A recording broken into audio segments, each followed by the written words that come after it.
机舱内冒出阵阵白烟，旅客惊讶大叫，还有人被呛到咳嗽。旅客一阵慌乱，有人伸手要关闭空调出风口，也有人不停扇风，但浓烟就是不散。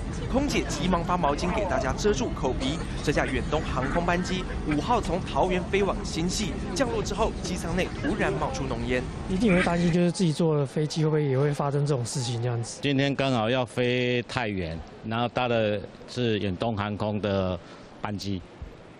所以刚刚看到这一则新闻，心里有一点怕怕的。民众刚好就是要搭远航，心里觉得怕怕的。远东航空则是发声明表示，因为机械的因素，空调系统吸入泄漏的液压油出现短暂延误，再次致上最深的歉意。但这已经不是远航第一次出包。